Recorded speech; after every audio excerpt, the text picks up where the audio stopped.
a guy such as Kobe Bryant, nobody wants to come play. Why isn't there no free agents or people knocking down the door to play with Kobe Bryant? I don't think Kobe wanted Phil Jackson. I think he's that type of person. You got 5 rings. You should be the coach on the floor. It ain't like Kobe need the money, right? I'm not saying that, Kobe. I ain't counting your pockets, bro. Kobe Bryant is not the best player in the league no more. He's probably down at least to 4th. I'm only quoting what you said. This is the land of the rings. He won 6. Okay. He won't get it. I don't want to sound like that. I think Kobe Bryant is one of the best basketball players to ever play the game. The league is much, much better when Kobe Bryant is playing. Right. No doubt. Nelly with the Skip Bayless passion there. All right, this is potentially Kobe Bryant's swan song, excuse me here. Before we know it, who better ask than you? What is going to be Kobe's legacy? And by the way, put this in some perspective. You have been accused of being a Kobe hater. Accused? I've been branded the #1 Kobe hater in the nation. You have been condemned as a Kobe hater. Yes. Listen, my son is a Kobe fan. In my house, me and my son, we share the same floor. We're the only 2 bedrooms on that floor. There is a white piece of tape in the middle of the hallway that I cannot cross in my own house because of... Is that true? Certain things. Well, close. Somewhat. Right. Somewhat. But, again, okay, what is Kobe Bryant's legacy? I think it's definitely going to be 2 different versions. I think it's definitely going to be an LA version, and it's going to be, you know, outside of LA version, I think. I think his legacy as one of the greatest players to ever play the game is cemented. I don't think that will ever change. I think him being one of the greatest scorers to ever play is definitely cemented. I don't think that'll ever change. I think if you're going to do that comparison thing, if there's anybody that has possibly became the closest to comparison to MJ, I think it's definitely this guy. But I also think that he's one of those people that definitely gets a pass for almost not being a team player. You see what I'm saying? By not being, you know, a lot of people get ridiculed for not being a good teammate, for not being a team player. Some people get called selfish. They get called this and that. I don't think he, you know, he gets that cloud over his head because of, for whatever reason, I don't know. You know, I grew up playing team sports. It's team first. I think he wants to win, but I think winning, he has to lead the way. I don't think he can ever be second tier to anybody as far as, you know, succeeding. So I think his legacy is going to be, you know, a sliding scale almost. Is he greater than LeBron James has been to date? Is he greater than LeBron James has been to date? On an overall scale, I think yes. I think he has been. But I think LeBron has, you know, more time to raise his. I don't think Kobe has, you know, too much time to raise whatever legacy he's going to leave at this point because, again, one of the greatest players ever, cemented. One of the greatest scorers ever, cemented. After that, I think it's a sliding scale. Okay. I'm going to defend you on this one. I think I know you well enough to know you are speaking straight from the heart about this, and I don't think there's an ounce of hate in your heart for Kobe Bryant. I think you are truth-telling. You are fact-stating about Kobe Bryant. And you're going down the right path. It's a very honest, objective, against the grain path. Your son ain't gonna like it. No, but he that's won't like okay. this one. Because don't go on his side of the house. No, stay on the other side of the tape. See, I'm curious what drew your son to him. I'm curious what it is because I think just at that point, I mean, if you look at the generational transfer from Michael to Kobe to everything that it is now, I mean, there was no other dynamic player at that time, I mean, other than Iverson, but he was not winning championships. Kobe was winning championships. And, I mean, when you look at that scenario there, I mean, come on, man, the guy put up 81 points. And I know a lot of people say that, but, I mean, you can't put up 81 in your backyard. Yeah, that's impossible. that is true. You know what I'm saying? I agree with that. The type of accomplishments that he has, I don't think, you know, it's not too many people that can do that. Okay, I'm a Kobe fan, but here's my take on this. If you're talking Kobe versus LeBron, just at their best, at their greatest, who do I want to start my team with? I'm going Kobe all day. Wow. Because he's a flat-out killer. Wow. He is as cutthroat, assassin, black mamba as it gets. And I love that because there's not enough of that in today's pro basketball. Okay. LeBron does not have that in him. He's almost too nice of a guy. Okay. Kobe is not a nice guy all the time. When it's in a basketball context, he's not a nice guy. He will slit your throat. I'm using this as figurative, but he will slit your basketball throat. Definitely. Which is why he's the closest thing to Michael Jordan we have ever seen.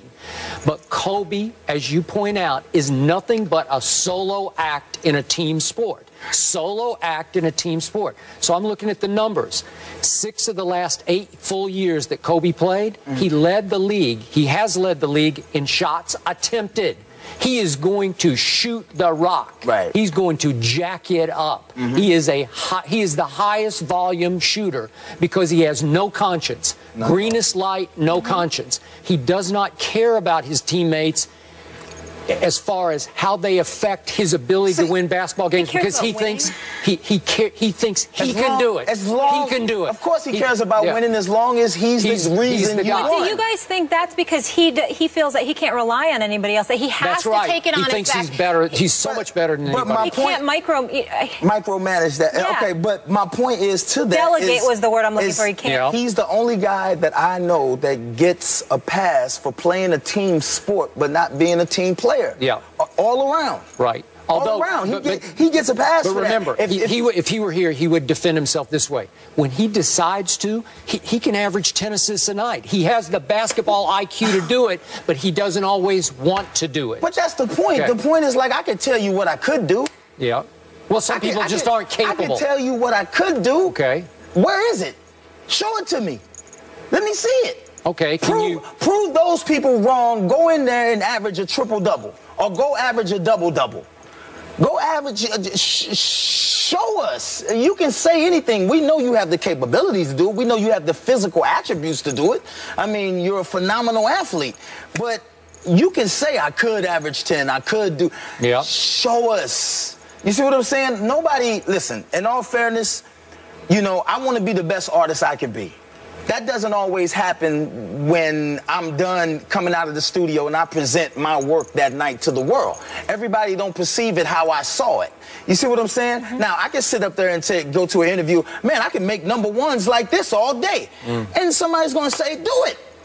Because if you don't do it, the next time I go out to make a record, if it's not #1, they're going to look at me like, if you had a chance to win, if you had a chance to win by any formula necessary, and I think that's where the LeBron, some people will take the LeBron over the Kobe, because if LeBron only has to average 15 points, 23 rebounds and 10 assists, he'll do it.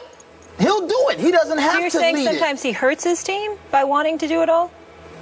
I definitely think he hurts his team. But you got to give him this. Without Shaq and with Pau Gasol, he won 2 more rings. So he won 3 with Shaq and 2 with Gasol. Or you could say 2 by himself if you want to, because that's basically what was going on. He had Phil to help coach him and keep everybody in line. But what separated Michael Jordan from Kobe was that Michael early on was Kobe. Right. And sometime around 1990, 91, when he finally broke through, Phil finally got through to Michael. You have the capability of leading this team, of getting these other people involved, because you need them to be involved, and Michael started to do that. And people also wanted to come play. Dennis Rodman wanted to come play. Dennis Rodman probably could have went somewhere else and got more money. Scottie Pippen probably could have went somewhere else. Okay, but he got drafted by the Bulls. He didn't sign there as a free agent, so he had no choice. Who? Pippen? Scottie. Well, I think Scottie at a certain time, at a certain point, that contract was up. No, I know. He probably could have made more money out on the market by doing certain things, and I think anybody could. But the thing about that was they believed that this guy was going to lead them in the right direction by any means necessary, not just by him being the leading scorer. And I don't think that you get that a lot with Kobe in this scenario. Yeah. You know what I'm saying? I don't think a lot of people believe that he's going to put team first before Kobe. There's something missing in Kobe's psyche. There's no rub-off factor. There's no contagious factor where people, I think he leads by example, but not by word or, locker room deed or whatever. That's social. Yeah, I know. That social capability. You'd be surprised how much that plays into everything. Yep. No, I get it, but I'm not a Lakers fan, but I do really expect, and I think respect and think it's contagious. His focus, his work ethic, his passion. That helps. Yeah. I talked to you about that. I think that it draws works. you in as well. I think it works when you're playing a solo sport. Okay. Boxing. Okay. If he was a boxer, that's the best mental he can have because it's all about him. But he has to understand the way that he plays and the way that he acts has an effect on others. Okay. It has an effect on others, and sometimes it's not good, especially when you got young, influential players around you that don't understand who you are. Okay, but I'd still take him over LeBron. Well, you take a lot of people over LeBron. Okay, LeBron's what, 2-4 in the finals now? Well, of course, and he's got there with some teams that nobody else probably would have gotten there with. Okay, but if I put Kobe in place of LeBron on those teams, I got a better shot with Kobe even without the leadership. That first team? Yeah. That first team? That lost to the Spurs, they got swept? With snow on it? Yeah. Okay. I'll take Kobe over LeBron in that I'm sure you will. Because Kobe would have gone cold-blooded. Well, but what about the other end of the floor? What about the rebounds and the assists? What about all that? They had Ilgauskas. He would have scored. They had Ilgauskas. He would have scored, but what about the chemistry that he had? What about that? You're just going to jeopardize that. The younger Kobe. You can throw that out the window. Hey. The younger Kobe? Cold-blooded now. Assassin. Stone cold assassin. Yeah. Stone cold assassin. All right, let's leave it there. We go from one of the best in basketball to now crowned the best in football. J.J. Watt voted the best player in the National Football League. What? But does he deserve it? Bryan Clark will join us for this one. Back in a minute.